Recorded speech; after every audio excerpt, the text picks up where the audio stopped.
Have you ever been treated like you were invisible, even though you were standing right there in front of everyone?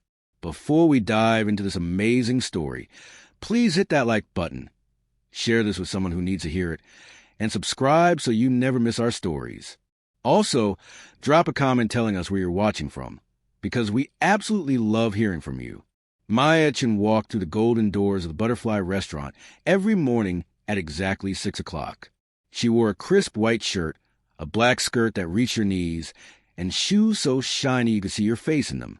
Her hair was pulled back neat and tight. Everything about her looked perfect, but nobody at the Butterfly ever really saw Maya. Not really. The Butterfly was the fanciest restaurant in Oak Ridge Town.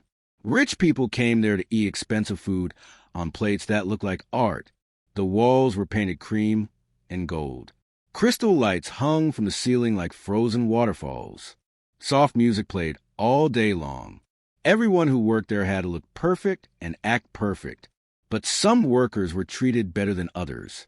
Maya was 30 years old. She had been working at the Butterfly for 5 years. Every single day, she carried heavy trays of food. She smiled at customers. She remembered who liked extra lemons in their water and who always ordered the salmon. She never complained. She never showed up late. She never broke a single plate. But the other workers treated her like she did not matter. Brittany worked at the front desk. She had blonde hair that she flipped over her shoulder whenever men walked by. Brittany always gave Maya the worst tables, the ones in the back corner where hardly anyone sat.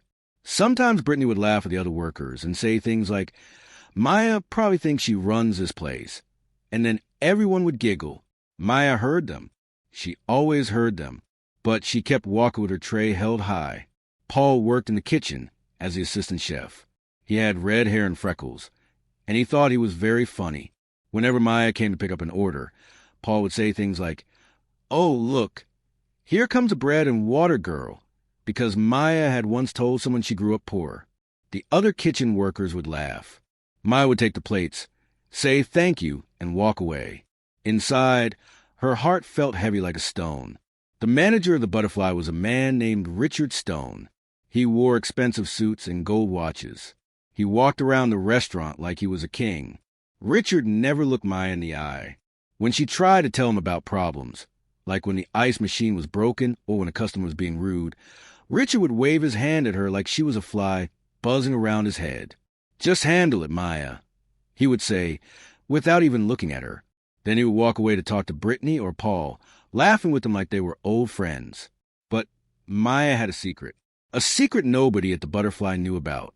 Every night after work, when her feet hurt and her back ached, Maya went home to her tiny apartment. She would make a simple dinner, usually rice and vegetables because that was cheap. Then she would sit at her small wooden table and open her laptop. For hours, she would study. She read books about business. She watched videos about how restaurants make money and how they lose money. She took notes in a thick notebook that was almost full. Maya had a college degree in business, something she earned by going to night school for 6 long years while working during the day. Nobody at the Butterfly had ever asked her about school. They just assumed she was simple. Maya noticed everything at the Butterfly. She saw that the restaurant ordered too much expensive fish that would go bad before anyone could eat it. She saw that they paid too much money for fancy decorations that customers did not even notice. She saw that many good workers quit because Richard and the others treated them badly, and then the restaurant had to spend money training new people over and over again. She saw that fewer customers were coming than before. She saw that the owner, an old man named Mr. Harris, who barely came to the restaurant anymore, looked tired and sad whenever he did visit. One rainy Tuesday afternoon, Maya was cleaning tables near Richard's office. The door was open just a crack. She heard voices inside. It was Richard and Mr. Harris talking. Maya did not mean to listen, but she could not help hearing their words. They were loud and upset. "The restaurant is losing money every month," Mr. Harris said. His voice sounded old and worn out. "I am too tired to fix it.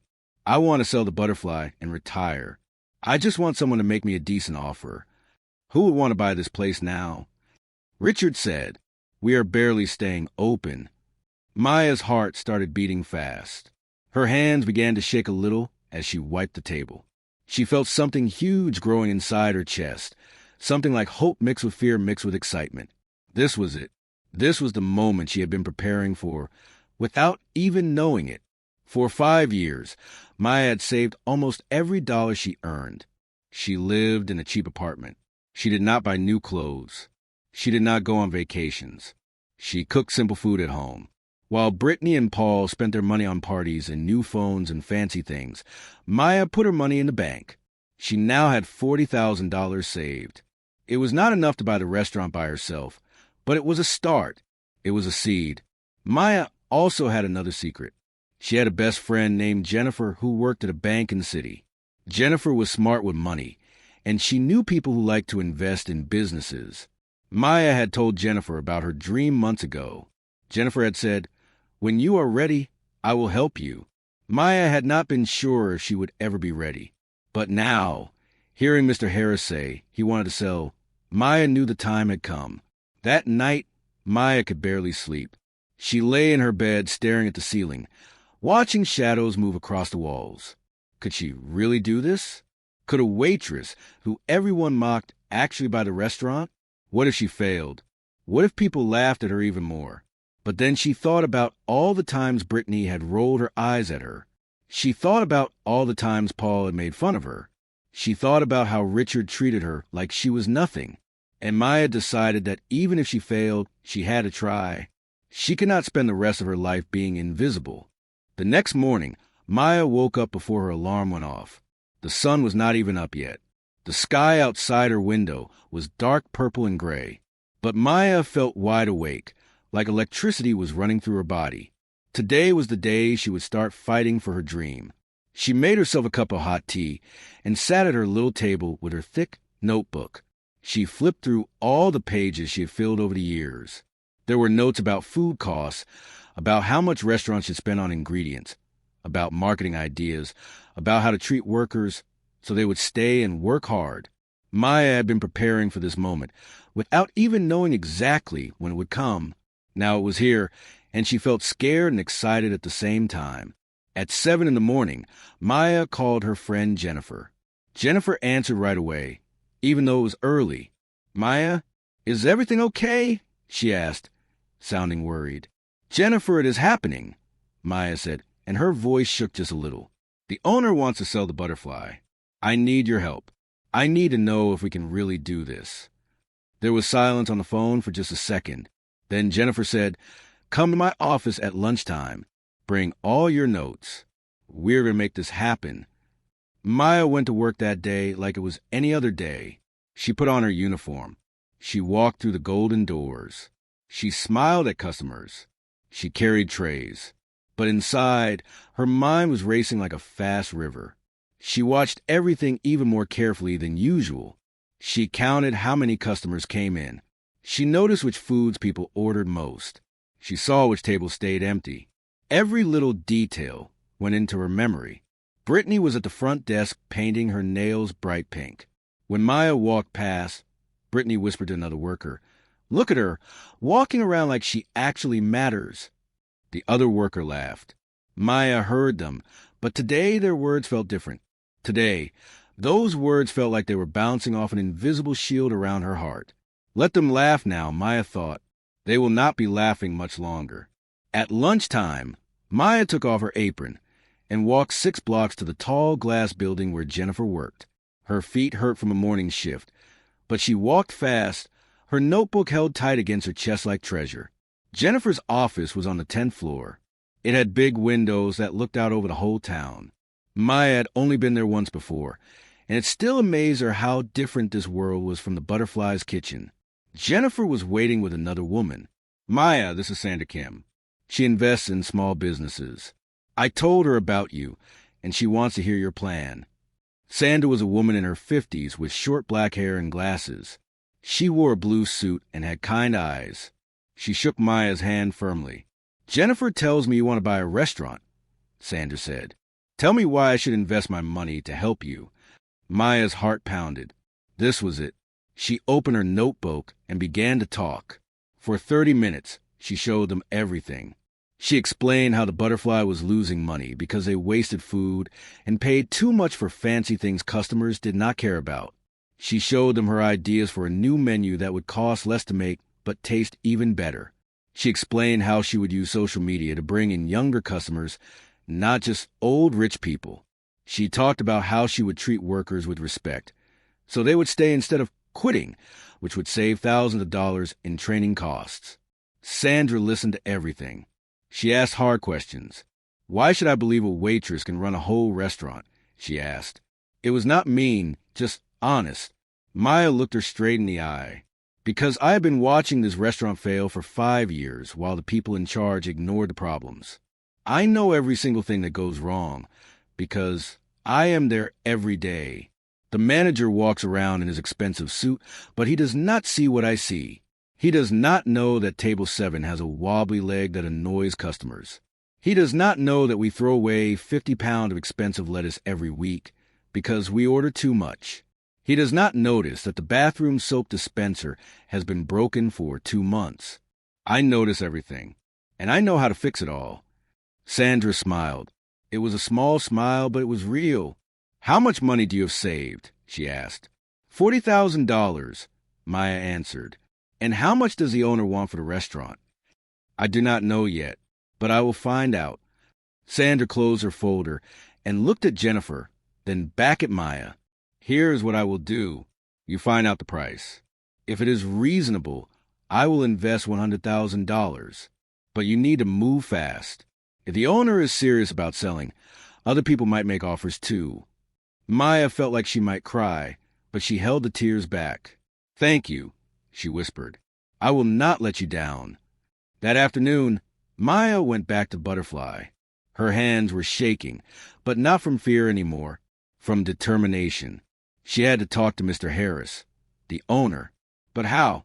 He barely came to the restaurant. She could not just call him. Richard would never give her his number. She needed a plan. For 3 days, Maya watched and waited. On the 3rd day, late in the evening when most customers had left, she saw Mr. Harris's black car pull up outside. He was coming for one of his rare visits. Maya's heart jumped. This was her chance. She waited until Mr. Harris was sitting in Richard's office. Then she did something she had never done before.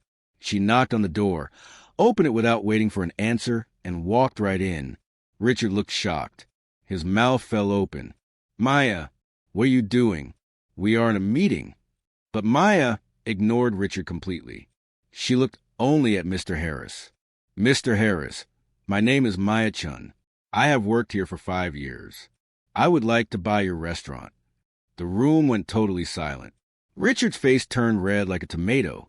He stood up fast, his chair scraping the floor. Have you lost your mind? Get out of here right now. But Mr. Harris held up his hand. Wait, Richard. He looked at Maya with curious eyes. He looked tired, but also interested. You want to buy the butterfly?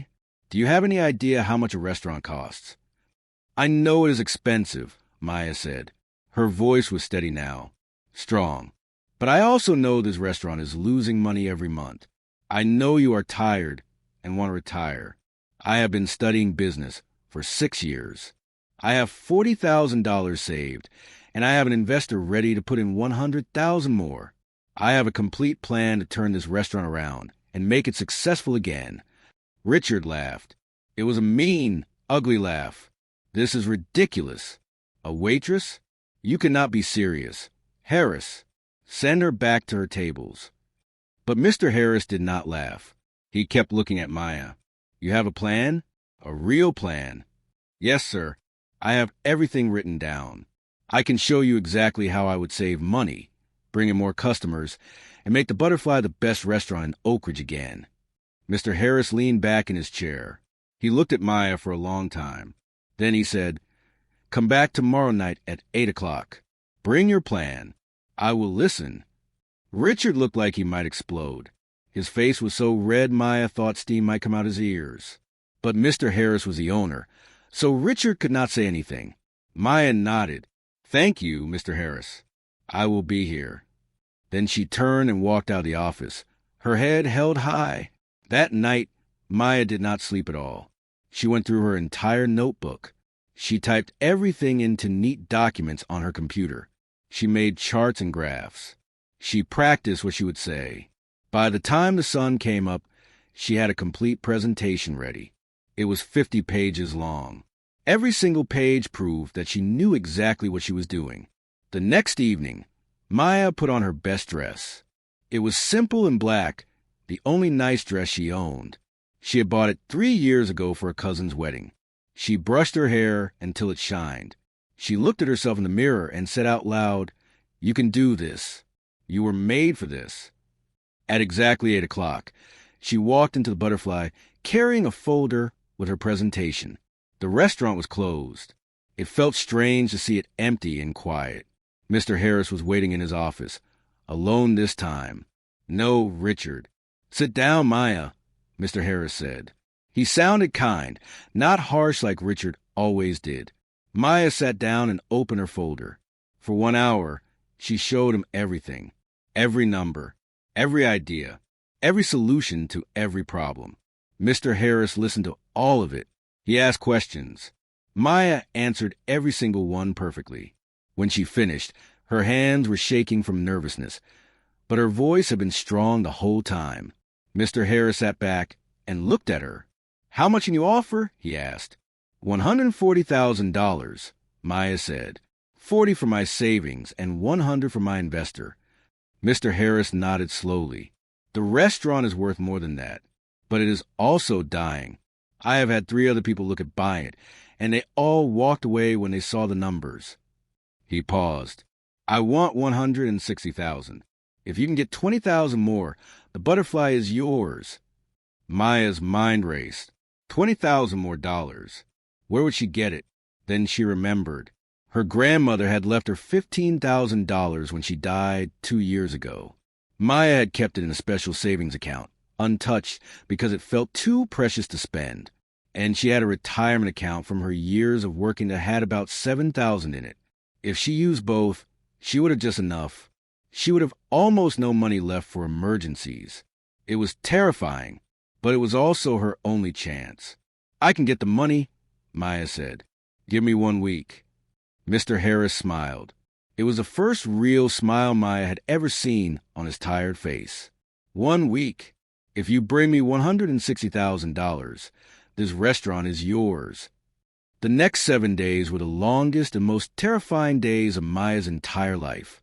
She went to the bank and withdrew her grandmother's $15,000. Her hands shook as she held the cashier's check. This was the money her grandmother had worked her whole life to save, money she had left to Maya because she believed in her. Maya whispered a quiet prayer that she was making her grandmother proud. Then she went to another bank and cashed out her retirement account. $7,000. The banker warned her about penalties and taxes for taking the money out early, but Maya did not care. This was her one chance. She would worry about retirement when she was old. Right now, she needed to worry about her future. She met with Jennifer and Sandra again. They signed papers. Sandra wrote a check for $100,000. Maya stared at all the checks and cash spread out on Jennifer's desk. $160,000. It looked like so much money, but it also looked like every hope and dream she had ever had. Sitting there in paper form. "Are you absolutely sure about this?" Jennifer asked, holding Maya's hand. "If this fails, you will have nothing left." Maya looked her best friend in the eyes. "If I do not try, I will spend the rest of my life wondering what could have been. I would rather fail trying and never try at all." On the 7th day, Maya walked into the Butterfly at exactly 8 o'clock in the evening. She wore the same black dress. She carried an envelope with all the money inside. Her heart was beating so hard she could hear in her ears. Mr. Harris was waiting in his office with a lawyer. There were papers spread across the desk. Official papers. Legal papers. Papers that would change everything. The lawyer explained everything. Maya would own 51% of the restaurant, making her the majority owner and the boss. Mr. Harris would keep a small percentage, but would retire immediately. Maya listened carefully to every word. Then she signed her name on line after line after line. Her hand cramped from signing so much, but she did not stop. When the last paper was signed, the lawyer stamped everything with an official seal and said, "Congratulations, Ms. Chun. You are now the owner of the Butterfly." Maya sat very still. She had done it. A waitress who everyone had mocked and ignored had just bought the restaurant. She wanted to cry. She wanted to scream. She wanted to jump up and dance. But instead, she just smiled and shook Mr. Harris's hand. "I knew you had something special," Mr. Harris said quietly. "I saw it in your eyes. Make this place great again." The next morning, Maya arrived at the Butterfly at 6 o'clock, like always. But this time, everything was different. She was not wearing her waitress uniform. She wore a gray suit that she had bought the night before at a discount store. It was not fancy, but it was professional. She carried a briefcase that Jennifer had given her. Inside were all her plans, all her ideas, all her dreams, now ready to become real. Richard arrived at 7 o'clock, like he always did. He walked through the front door talking on his cell phone, not paying attention. He did not even notice Maya standing there. He walked right past her toward his office. But Maya followed him. "Richard," she said firmly, "we need to talk." Richard turned around, annoyed. "Maya, what are you doing out of uniform? Your shift started an hour ago. Get changed and get to work." Maya stood up straight and tall. "No, Richard, I will not be doing that. Not today. Not ever again."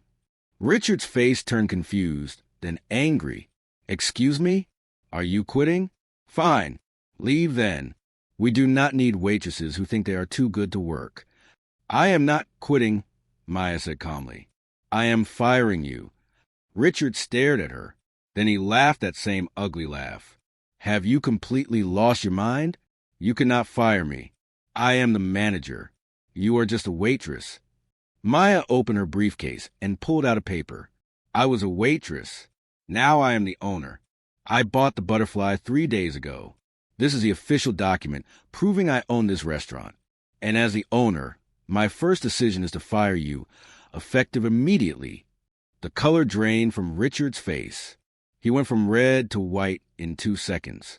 He grabbed the paper from Maya's hands and read it. His eyes got bigger and bigger. His mouth opened, but no sound came out. He looked like a fish gasping for air. "This is impossible," he finally whispered. Where did you get?"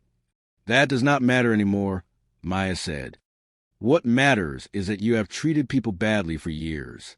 You have ignored problems. You have made fun of workers. You have driven away good people. That ends today. Please clean out your desk and leave." Richard's shock turned back into anger.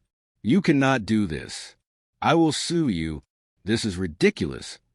"You can try," Maya said calmly, "but you will lose. Everything is legal. Everything is official. You have 1 hour to leave, or I will call security." Richard stood there shaking with anger for a long moment. Then he stormed into his office and started throwing things into a box. Maya walked away. She had more people to deal with. Brittany arrived at 8 o'clock, flipping her blonde hair. She saw Maya in the suit and laughed. "Oh, wow, Maya. Playing dress up today? That is so cute." Maya walked up to her. "Brittany, you are fired. Please collect your things and leave." Brittany's smile disappeared. "What?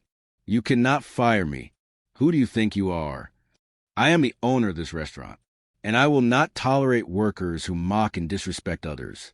You have made my life miserable for 5 years. Now you are done. Leave." Brittany's mouth dropped open. She looked around for Richard to save her, but Richard was already walking out the front door, carrying his box, his face red with rage and embarrassment. Brittany started to cry. "Please, I need this job. I am sorry."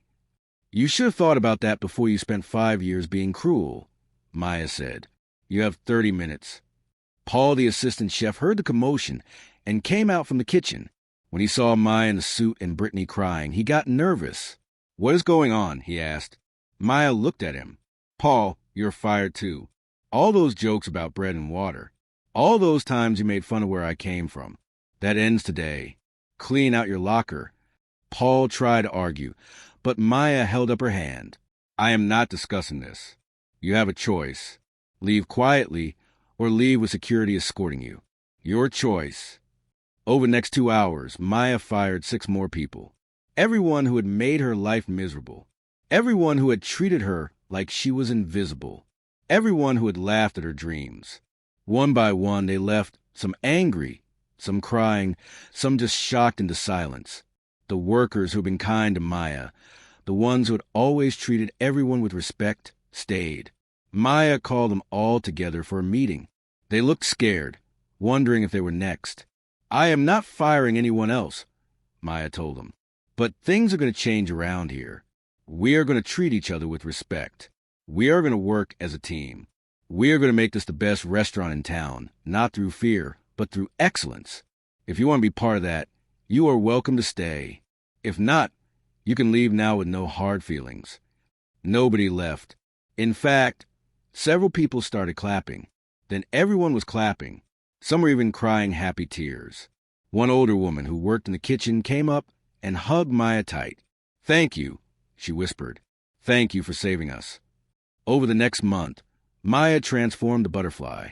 She changed the menu to be less wasteful and more delicious.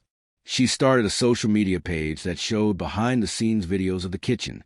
Young people started coming to eat there, not just old rich folks. She fixed everything that had been broken. She painted the walls fresh colors.